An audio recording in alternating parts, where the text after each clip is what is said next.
Hello everyone, आज है 19 सितंबर और आज इस वीडियो में हम बात करेंगे भारत हैवी इलेक्ट्रिकल्स लिमिटेड के बारे में, जिसको हम बेल के नाम से भी जानते हैं। देखिए, सरकारी कंपनी है, बहुत ही बड़ी सरकारी कंपनी है। आपको ज़्यादातर स्टेट्स में काम करती हुई नज़र भी आती है ये, और इवन इंडिया के बाहर भी इनका नेटवर्क और प्रोजेक्ट आपको देखने को मिल जाएंगे। छोटी सी कंपनी है, एक बड़ी आग उगली थी, फिर गिरावट आई, बड़ी गिरावट आई, लेकिन वहाँ से दोबारा रिकवरी भी इसने दिखाई है। वीडियो में हम डिस्कस करेंगे कि भेल के शेयर में खरीदारी करने का क्या ये मौका है या अभी और इंतज़ार करना चाहिए। जिन लोगों ने खरीदारी करके रखी है उनको क्या करना चाहिए, उन सारी चीज़ों के बारे में हम यहाँ पे डिस्कस करेंगे। लेकिन उससे पहले, अगर आपने अभी तक चैनल को सब्सक्राइब नहीं किया है तो प्लीज़ अभी इसे सब्सक्राइब कर लीजिए, क्योंकि आगे भी बहुत सारे वीडियोस हैं जो आपको काफ़ी ज़्यादा हेल्प करेंगे। तो बात करते हैं भारत हैवी इलेक्ट्रिकल्स की, जिसको हम बेल के नाम से भी जानते हैं। पिछले एक महीने में अगर देखा जाए तो शानदार रिकवरी है। 51 रुपीज से धीरे धीरे धीरे धीरे धीरे धीरे करके ये सीधा 56 पर पहुंच चुका है। 9.5% का ग्रोथ एक महीने में इसने दिखाया है। लेकिन अगर हम बात करें एक साल की, तो एक साल में 65% का ग्रोथ अभी भी नजर आता है। यहाँ पर 65% का आप देखिए, नीचे था, तेजी आई, वापस टूट गया, फिर एक बहुत बड़ी रफ्तार आई, 76 तक ये पहुंची, 77 रुपीज तक पहुंचा था ये, लेकिन टूट के ऐसा बिखरा कि 50 पे पहुंच गया। लेकिन अब दोबारा इसमें जान लौट रही है, ये आप कह सकते हो। देखिए, साल में 65% का रिटर्न कोई छोटा रिटर्न नहीं होता है, ठीक है। और हमेशा ऐसे शेयर्स में आपको नीचे के लेवल पर खरीदारी करनी रहती है, क्योंकि अगर आप ऑल टाइम चार्ट देखेंगे तो ये वो शेयर था जो 2007 में अगर देखें तो 365-370 रुपए के आसपास ट्रेड कर रहा था।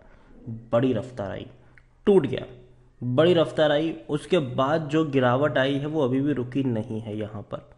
और देखिए, अभी सरकारी कंपनियां फोकस में इसीलिए भी है क्योंकि भैया यहाँ पर वैल्यू अनलॉकिंग हो सकती है कभी भी गवर्नमेंट सेक्टर में, हालांकि हो ही चुकी है ये हम कह सकते हैं, लेकिन फिर भी अभी भी बहुत सारी वैल्यू जो है वो अनलॉक हो सकती है। तो सरकार का जो मोनेटाइजेशन का प्रोग्राम है उससे कहीं ना कहीं जो कंपनियां बहुत ज़्यादा असेट्स लेकर बैठी है और जो यूज़ भी नहीं कर रही, इस्तेमाल भी नहीं कर रही है, उसको यहाँ पर फायदा पहुंच सकता है। भेल उनमें से एक कंपनी ज़रूर हो सकती है।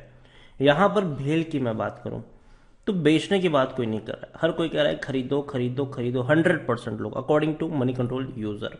यहाँ पर देखें तो हाँ, रेवेन्यू में लगातार गिरावट है जो कि अच्छे संकेत नहीं है, लेकिन प्राइस में भी तो अभी थोड़ी बहुत गिरावट है। और हाँ देखो, अभी शेयर ट्रेड करा है अपने वैल्यू अनलॉकिंग के चीज़ को लेकर, और कुछ लोग कहते हैं कि नहीं, आने वाला वक्त तो सोलर का है और रिन्यूएबल्स का है।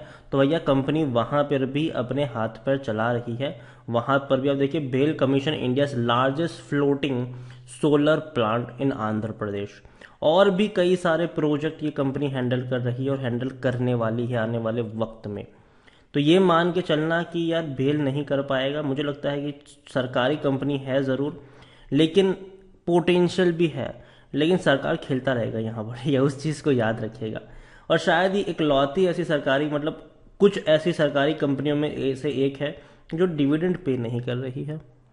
वरना जनरली देखो तो भैया, सरकारी कंपनियां भर भर के डिविडेंड देती है, क्योंकि सरकार को भी तो एक बड़ा हिस्सा डिविडेंड के तौर पर मिलता है ना। 75% की होल्डिंग सरकार भी तो लेकर बैठी होती है यहाँ पर। लेकिन इसका डिविडेंड 2019 में पे किया था, उसके बाद डिविडेंड पे नहीं किया। उससे पहले 18 में अच्छा पे किया, 19 में भी 2 बार इन्होंने डिविडेंड पे किया, लेकिन 20 में डिविडेंड पे नहीं किया। 21 में भी भैया लगता नहीं, क्योंकि 9वां महीना तो चल रहा है, लगता नहीं कि डिविडेंड पे करेगा ये। 17 में हाँ बोनस दिया था, अच्छी बात है। उससे पहले 7 में भी इसने बोनस दिया था, लेकिन अब डिविडेंड पे नहीं कर रहा है। भेल के बारे में देखिए तो लॉन्ग टर्म में इसने बैंक एफडी जितना भी रिटर्न कमाकर नहीं दिया। और जाहिर सी बात है, जो शेयर 350 रुपये से ऊपर ट्रेड कर रहा था और आज वो 50 पे ट्रेड कर रहा हो, तो पैसा उतना ज़्यादा तो यहाँ पर पैसा लोगों का नहीं बना है। डिविडेंड पे कर ही नहीं रहा है तो अट्रैक्टिव तो भूल ही जाइए यहाँ पर। लेकिन खरीदने का अभी भी सही मौका है, क्योंकि शेयर ओवरबॉट जोन में नहीं है, कोई भी रेड फ्लैग्स नजर नहीं आ रहे हैं। होल्डिंग्स की अगर मैं बात करूं, मतलब कौन बेच रहा है, किसको माल चिपकाया जा रहा है, तो देखिए तो 63% की होल्डिंग प्रमोटर के पास है। 1.21 म्यूचुअल फंड, हालांकि म्यूचुअल फंड लगातार यहाँ पर बिकवाली कर रहे हैं। म्यूचुअल फंड के सितंबर में देखें तो भैया 4% से भी ज्यादा की होल्डिंग नजर आती थी।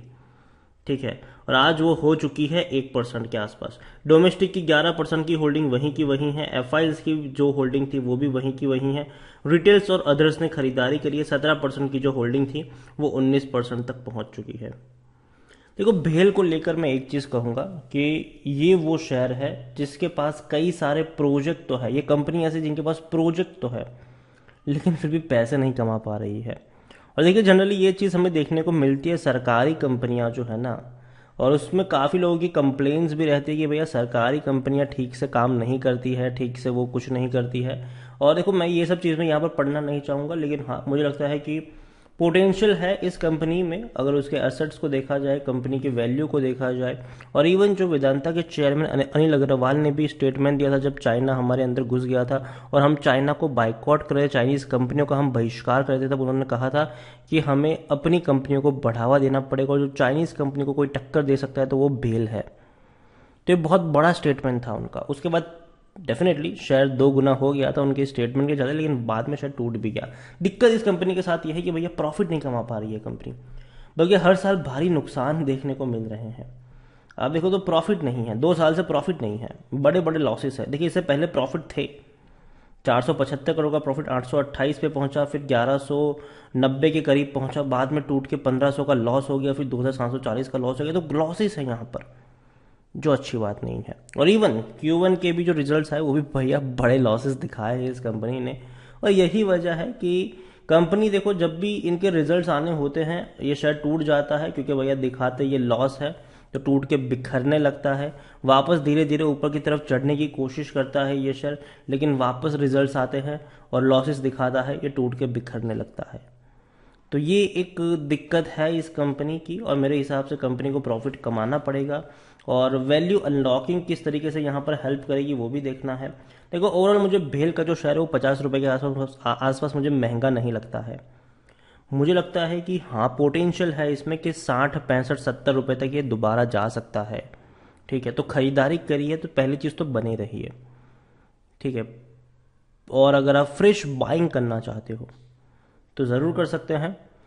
55-50 के बीच में अगर ये शेयर आपको मिलता है तो उस लेवल पर आप चाहे तो यहाँ पर खरीदारी करके चल सकते हैं। लेकिन किसी प्राइस पे बहुत सारे शेयर्स मत खरीद लेना, टुकड़ों में खरीदारी करना। यहाँ पर 3 पार्ट में खरीदारी करना। अगर 500 खरीदने हैं, पहले 150 खरीदो, फिर 200 खरीदो, फिर बाकी के 150 खरीदो। इस तरीके से आप खरीदारी करो और हर 2-3 रुपए की गिरावट पे आप यहाँ पर ऐड करके चल सकते हो, 3 रुपए की गिरावट पे आप ऐड करके चल सकते हो।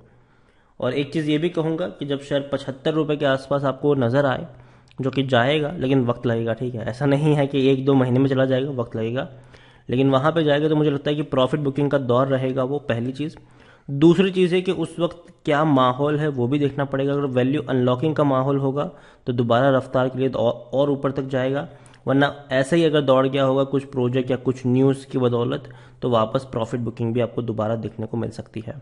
तो चैनल को सब्सक्राइब ज़रूर करके रखिए, और जब भी उसके आसपास पहुंचने की कोशिश करेगा डेफिनेटली मैं वीडियो बनाकर आपको अपडेट भी कर दिया करूंगा। वीडियो को यहीं पे एंड करूंगा। पसंद आया हो तो लाइक और शेयर करें। चैनल पर अगर पहली बार है तो प्लीज़ सब्सक्राइब करें। भारत हैवी इलेक्ट्रिकल्स लिमिटेड के बारे में आप क्या सोचते हैं वो भी आप मुझे कमेंट में लिख के बता सकते हैं। Thank you.